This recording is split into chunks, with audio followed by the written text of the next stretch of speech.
C'est vrai que c'est pas que j'ai menti, mais j'ai caché et j'arrivais pas en fait à dire ce qui s'était passé. Et j'ai eu besoin de me retrouver moi-même, j'ai eu besoin de... Coucou les amis, bon ben par ici ça va. On a encore un petit peu mal au ventre mais ça va. Voilà, on va pas... Hein, ça va un petit peu mieux. Bon, elle est en train de téter, elle se régale. Vous entendez les bruits, je peux mourir. Donc voilà. Alors, je vais vous faire des petites stories pour vous raconter un petit peu mon accouchement. Je vais vous le faire en grosso modo parce que, comme je vous ai dit, l'accouchement a été filmé par W9, donc ça va passer à la télé. Je sais pas quand exactement. Je sais que ça sera courant juin, courant juillet. En tout cas, j'ai quand même envie de vous laisser de la surprise, un peu de suspense. Donc, je vais pas tout raconter dans les moindres détails, surtout que ça ferait super long. Donc, je vais vous raconter en grosso modo et vous laisser un petit peu de surprise pour l'épisode de mon accouchement qui est incroyable. J'ai trop hâte de le voir moi-même. Alors, pour commencer, mon accouchement, ça a été un moment incroyable de ma vie entière. J'aimerais avoir un bouton pour pouvoir le revivre quand je le désire, même si ce ne serait pas tous les jours, parce que c'était vraiment le plus beau jour de ma vie. C'est l'accouchement, franchement, pour moi, il faut pas en avoir peur. Alors oui, certes, il peut y avoir des accouchements compliqués, il peut y avoir certaines difficultés.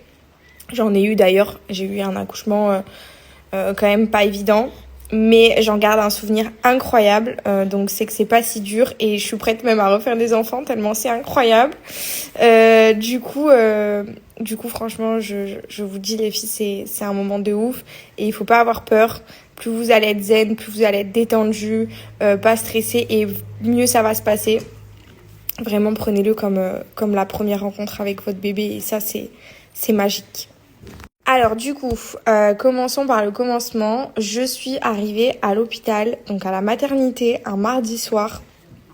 Je sais pas si vous vous rappelez, j'avais fait des stories en vous disant que j'avais le col ouvert à 1 et que j'avais d'énormes contractions super intenses et très rapprochées. Pour le coup, pas extrêmement douloureuses et que du coup, j'hésitais à y aller. Ça, c'était à midi et en fait, je me suis dit que ça allait sûrement se calmer. Finalement, ça s'est pas calmé. Donc à 22h avec Paga, on s'est dit bon, allez là, je pense qu'il faut y aller. Quitte à y aller pour rien, mais au moins, bah, on est fixé.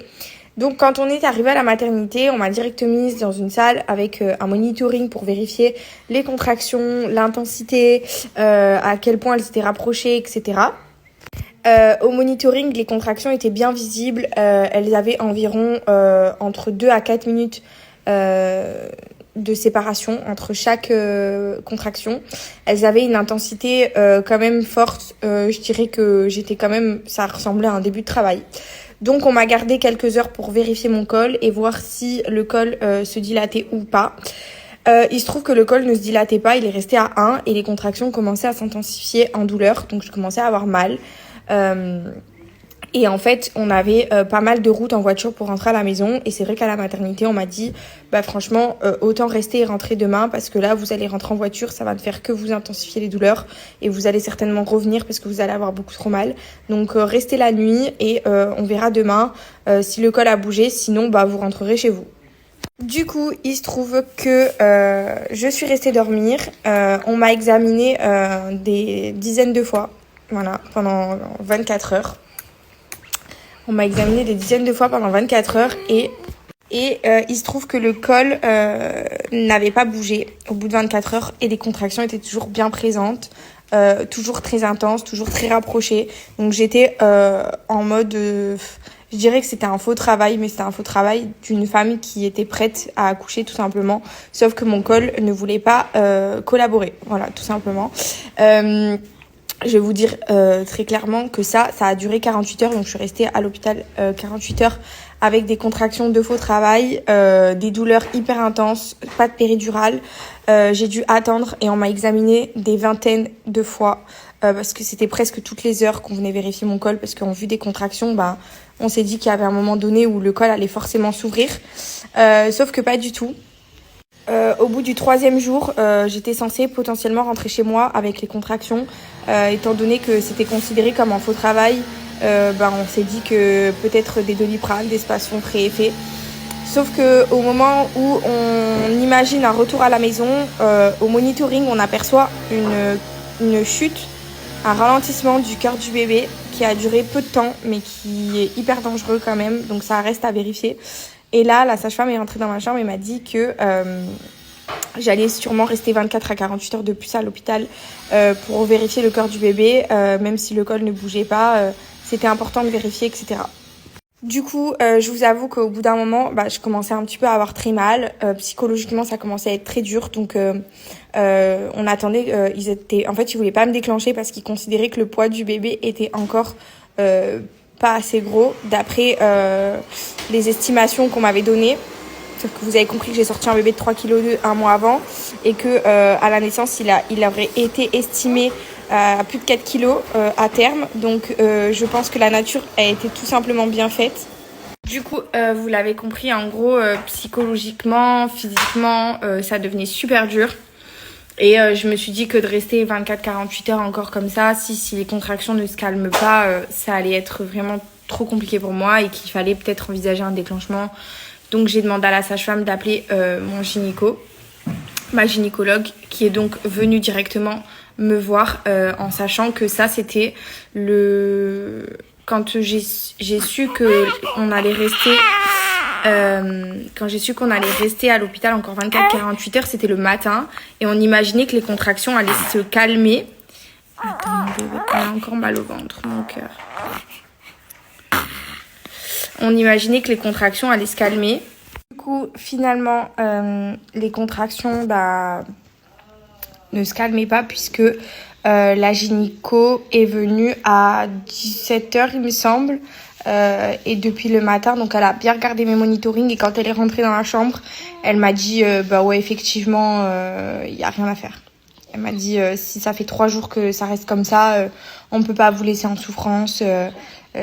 Par contre, elle m'a prévenu que j'étais susceptible de passer en césarienne, puisque en vue du fait que le col ne s'ouvre pas avec de telles contractions, c'était carrément possible que même par un déclenchement d'ocytocine, le col ne puisse pas du tout se dilater et du coup passer au bout d'un moment en césarienne. Du coup, le moment venu, ma gynéco me confirme bien que je vais être déclenchée dès maintenant. Donc en fait, il est 17h et elle me dit ok, bon go, elle appelle la sage-femme, préparez-la pour aller en salle d'accouchement. Moi, je suis là en mode ah bon, j'étais pas prête. Je pensais que ça allait être prévu pour le lendemain ou qu'ils allaient me faire patienter encore quelques heures et tout. Et là, en fait, elle m'a dit non, vous descendez tout de suite maintenant. Du coup, j'ai eu le temps d'aller me laver les cheveux, de prendre une douche avant de descendre. Baga et moi, on était en panique. On réalisait plus du tout ce qui se passait. Et donc, on m'a posé la poche d'ocytocine donc pour me déclencher à 18h. Comme vous l'avez compris, j'ai accouché à 4h29. Ça a mis beaucoup de temps. Beaucoup de temps. J'ai eu la péridurale au bout de 3 jours. Et après être déclenchée, j'ai eu la péridurale un petit peu tard parce que du coup, vu que ça a été long, mon col a mis extrêmement de temps avant de s'ouvrir au moins à 3. Donc voilà, j'ai subi les contractions. En fait, j'ai eu une péridurale un petit peu tard, donc je sais exactement ce que c'est les contractions maintenant. Vraiment, j'en ai vu toutes les couleurs. Mais si c'était à refaire, je le referais 1000 fois. Et du coup, j'ai eu un accouchement par voie basse et je vous dirai pas plus parce que du coup après je vous enlève tout le suspense. Évidemment, il y a plein de choses qui se sont passées. Il y a eu plein de retours. Enfin, c'est un truc de ouf à quel point il y a eu des retournements de situation et tout. Enfin, c'est que des imprévus. C'est vraiment quand les sages-femmes me disaient dans l'obstétrique, je crois qu'ils appellent ça comme ça, tout est un petit peu genre on peut pas savoir, on peut pas prévoir à l'avance. Et en fait, c'est tellement vrai parce que je ne pensais pas le mardi soir quand je suis allée à la maternité, je pensais pas repartir avec mon bébé. Donc pour vous résumer un petit peu tout ça, ça a été assez compliqué avant de se lancer, mais une fois que ça a été mis en place, ça a été que du bonheur. Voilà, que du bonheur. Comme je vous l'ai dit, si c'était à refaire, je le referais des milliards et des milliards de fois avec ou sans péridurale, parce que oui, sur le moment on souffre, on hurle, on est très énervé, mais en fait on se rend compte à la fin que la clé elle est sans mots en fait. Il n'y a pas de mots à la hauteur de ce qu'on peut ressentir à ce moment-là. Franchement, moi ça a été, mais même pour Paga, hein, Paga aussi il a vécu un moment mais magique. Quand il en parle, il en a encore les larmes aux yeux et il s'en rappellera toute sa vie de nous voir comme ça tous les trois, la première rencontre avec notre bébé, enfin jusqu'à ce qu'on le vit. Même en étant enceinte, on se rend pas compte de ce que c'est vraiment. Donc voilà, je vais arrêter là. En plus, je vais quand même m'occuper de mon bébé qui est pas très contente aujourd'hui. Elle a un petit peu encore mal au ventre. Et puis j'espère vraiment que je vous ai vraiment j'ai fait le maximum parce que j'ai quand même envie de vous laisser de la surprise. Et puis moi, j'ai pas trop envie de rester 1 heure au téléphone. Du coup voilà, j'espère que vraiment ça va aussi vous rassurer pour les filles qui sont stressées de l'accouchement. Franchement, j'ai une seule chose à vous dire, pas de stress. Moi j'ai eu aucun stress, aucune nervosité. Franchement pour le coup ça a bien réussi puisque j'ai un bébé très apaisé. Alors est-ce que ça y joue, je ne sais pas, mais en tout cas le fait aussi d'avoir été super détendue et pas du tout stressée, ça m'a mené à avoir un accouchement.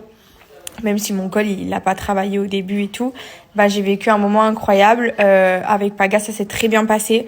Donc franchement les filles, no stress. Pasta bolognaise.